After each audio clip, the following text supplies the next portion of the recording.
Hello guys, finally it's me again with an English video, and we're gonna talk about a small, not too high in cost,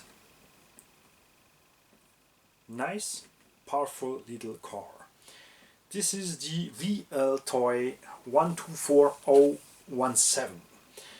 I preferred that one, but I already had the LC racing version from that one.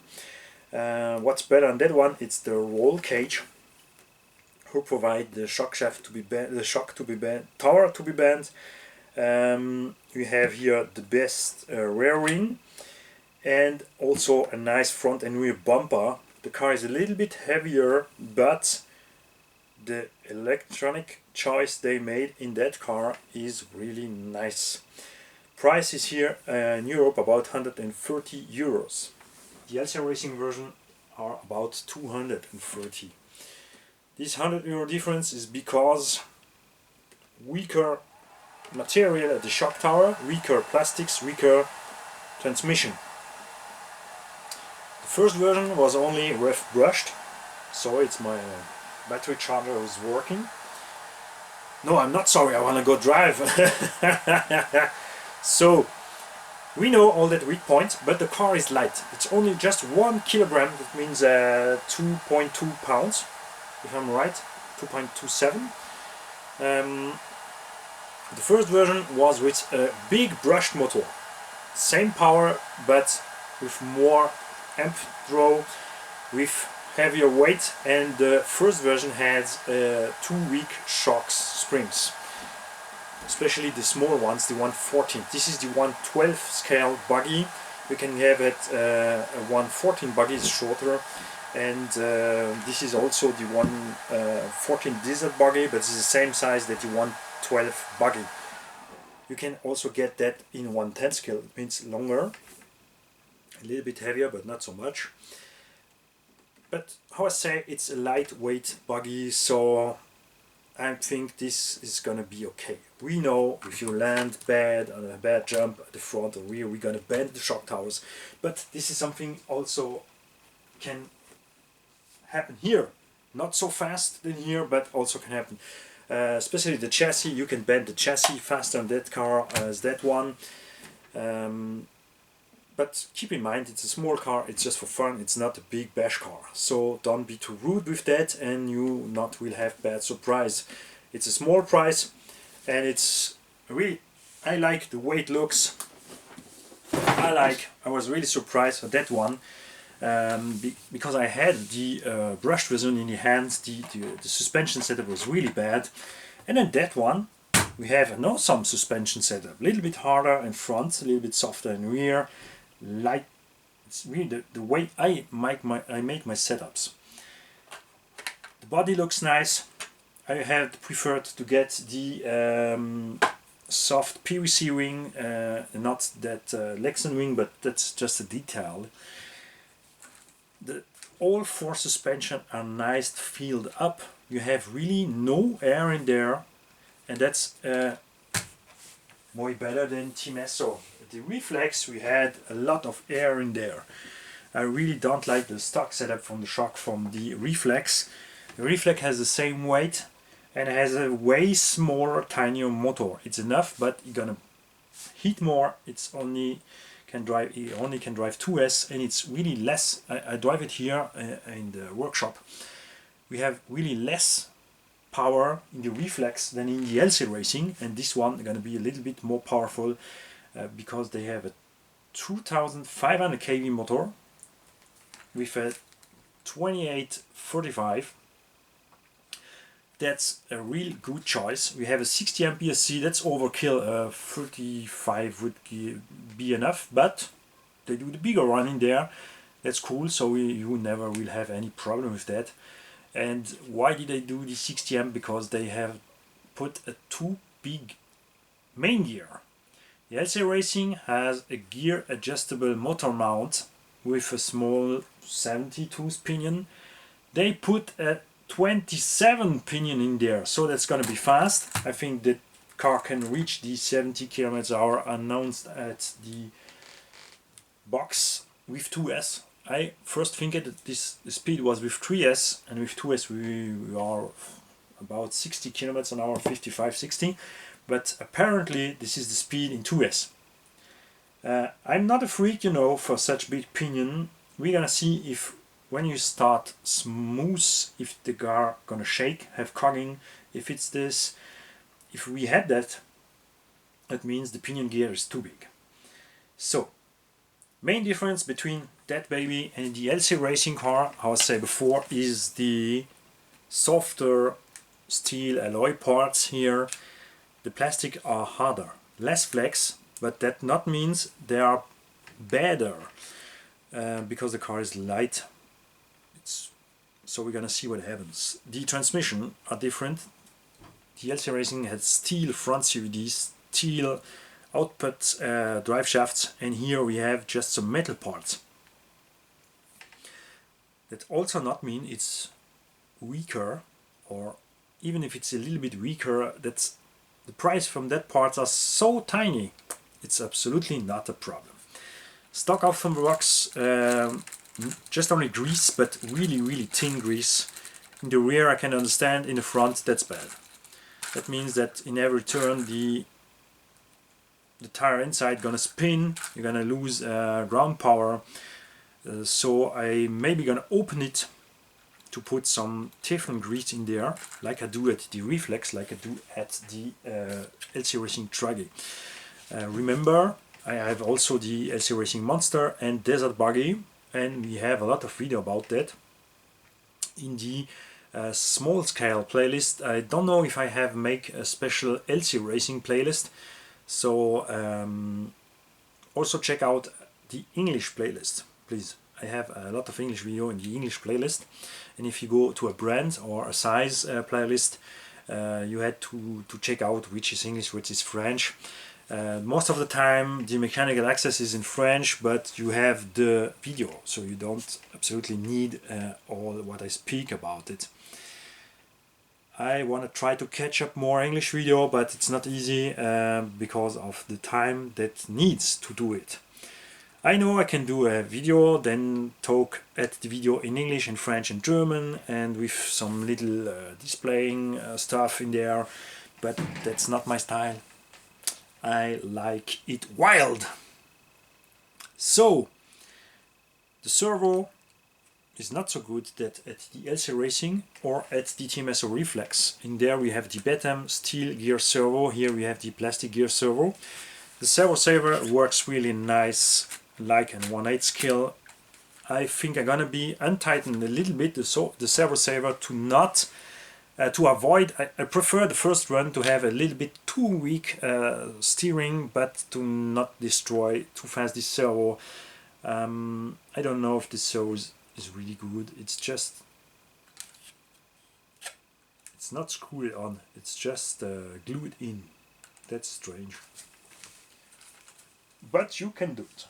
We can drill some hole in the mount and we can put some screws in there, but this is something we're gonna see when we're driving. Maybe I'm gonna be happy when he dies, so I can put the better servo in. And the happiest I will be if it works super fine the whole time. Anytime in small cars, no receiver box, but the wires are laid down nice. But I really prefer to get a receiver box and all the wires just in the box. I really like when nothing too much wires lay down on the car. One thing I can tell you, if you take one, take the LC Racing Carbone upper plate here with the little gear protection. You can have it separately.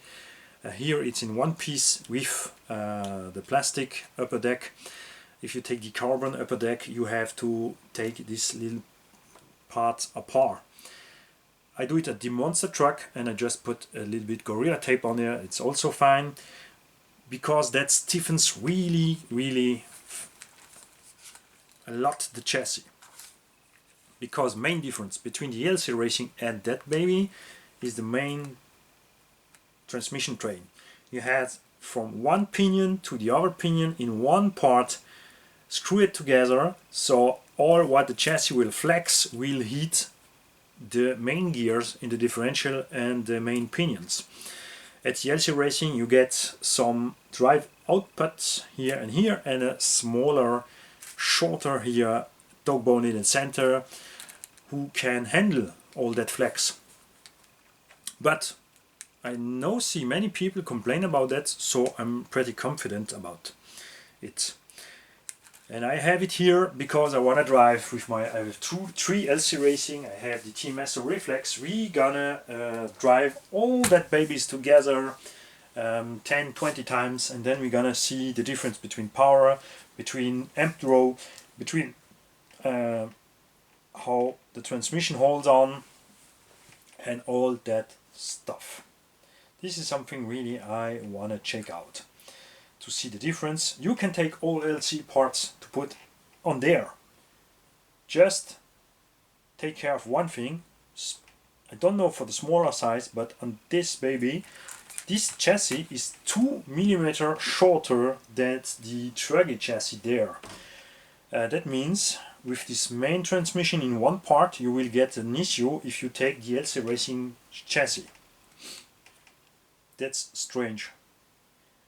Maybe they do it so you can switch, or is it just hazard? I don't know.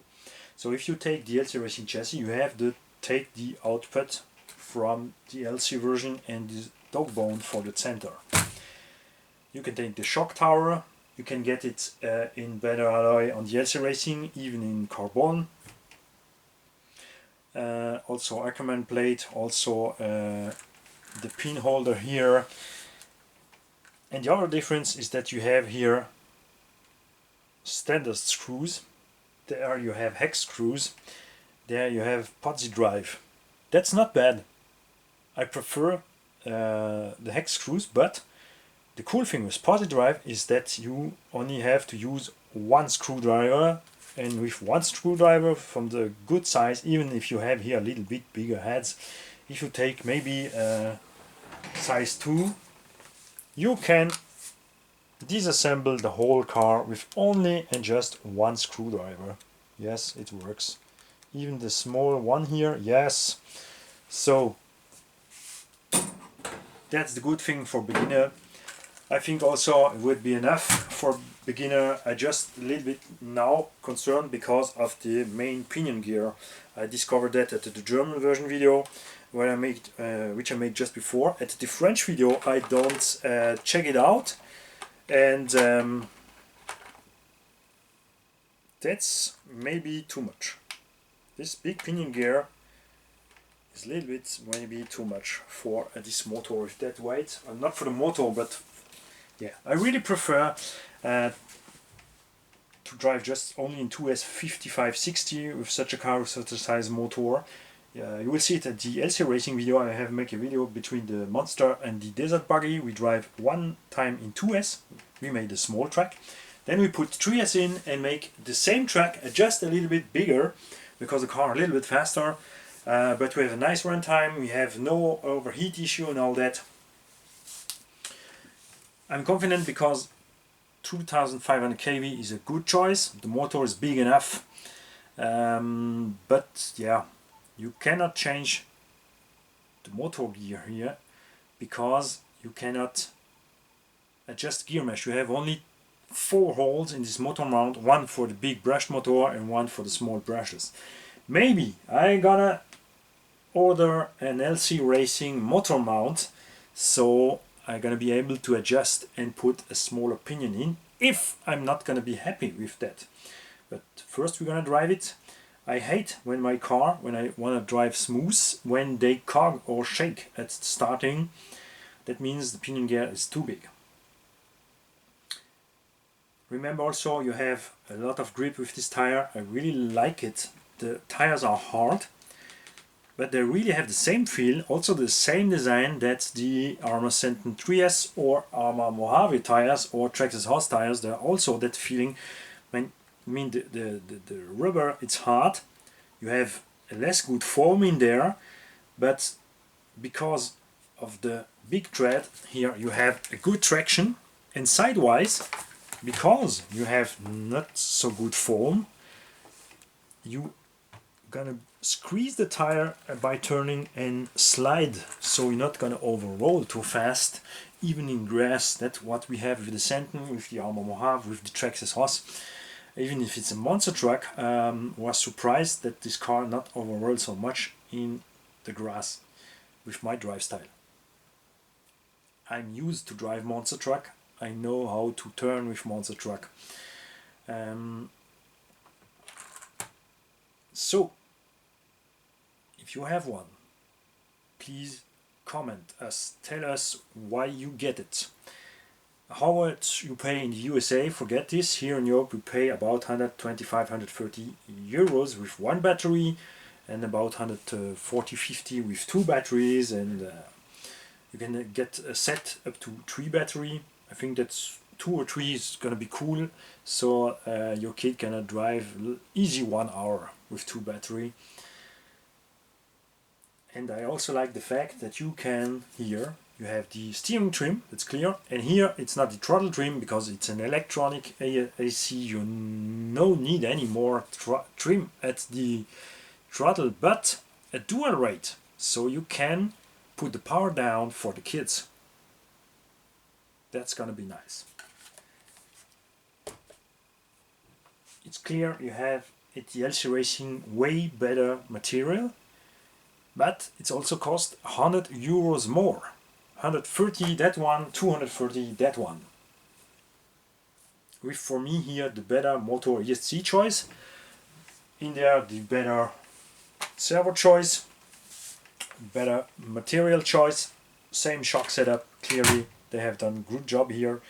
The same camber toilings. I would say the plastic here are a little bit harder, stiffer than that one. But is this really bad? If they not break, that means that this plastic, because they are stiffer, the car will have a better ground laydown. Like competition car, you also use graphite or carbon plate at the A-arms to stiffen them, to have a better contact with the ground. I hope the tires are so good they feel. I really have a good feeling with the tires, because if I'm happy, I'm just gonna take more. I have the LC Racing Desert Buggy. You have so all-around tires. It's really nice to drive even in the grass. It's slight smooth, but I really like that. Not the rims, but I really like the tires themselves. So I'm gonna take it for my Desert Buggy. Maybe on the Desert Buggy gonna make 4 small ones. Not small, but narrow ones, and maybe at the monster truck I'm gonna take the bright ones. And not for the truggy, because on the truggy it looks a little bit weird, it's too small, so I have to find maybe some other cars, because I'm a basher. I drive only, the most of the time I drive in grass, so, and there it's really nice with so compound, with heavy knobs, who makes the, I love it when you drive an off-road and all the dirt spreads away behind the car like an offshore.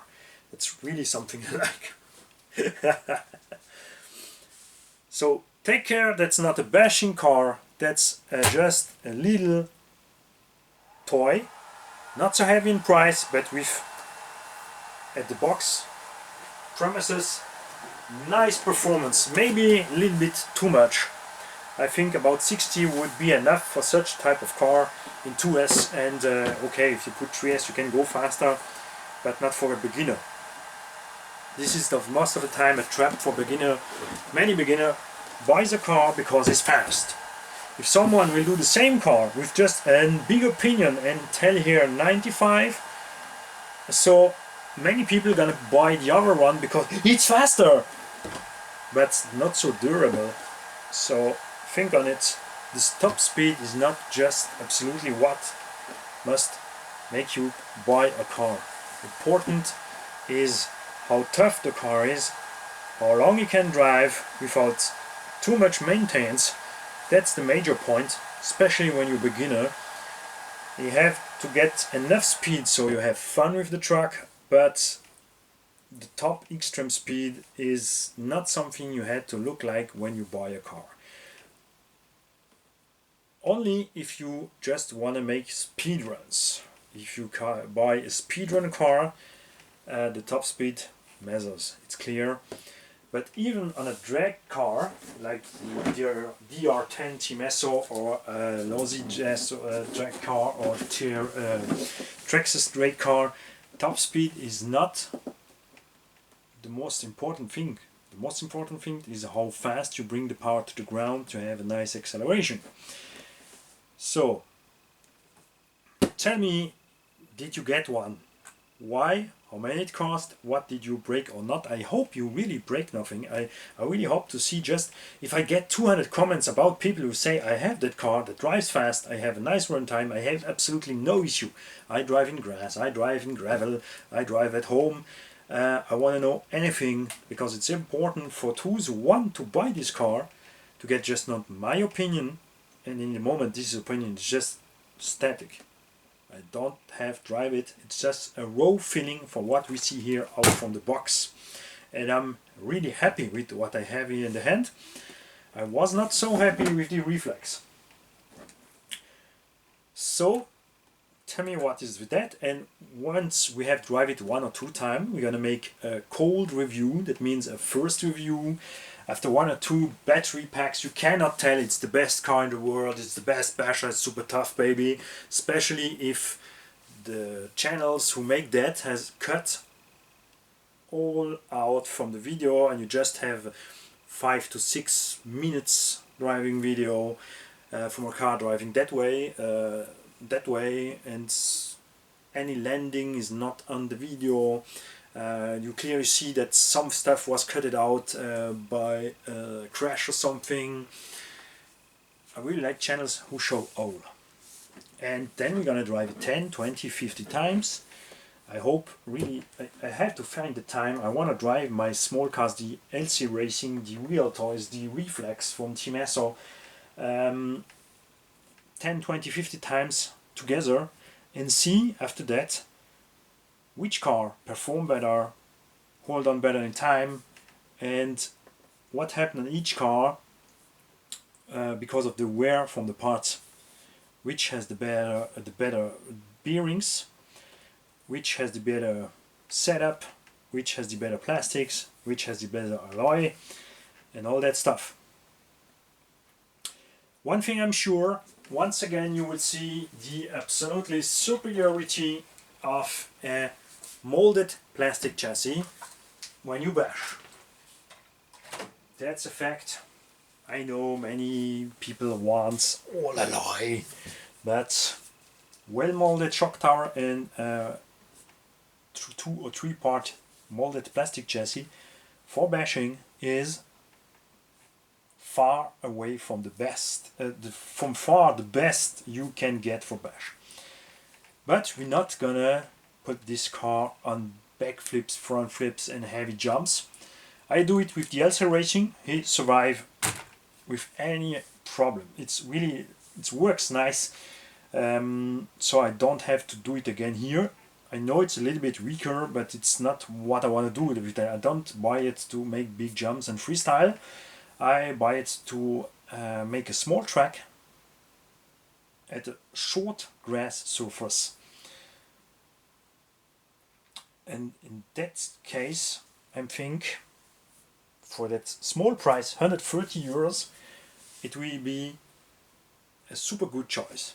You don't really need to get the LC Racing for 100 bucks more, because I think it's really gonna be enough. And if we bend the shock tower, we made it with carbon.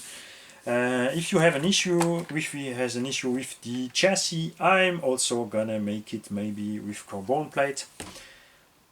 But I think that car gonna run stock for a long time. See you soon, guys. I have a lot of English video to catch up. Ask me in the comment which video did you miss, because the last time I had really no time, so I make the French videos. some German, a little bit, but not so much, so I have to catch up the German videos and I have to catch up the English video. Keep in mind, you only can have the video from the stuff I have here. Because I already sailed in between or no more have here, or destroyed. Have I destroyed something the last time? No! Am I a better driver? No, I just have no time. Bye guys!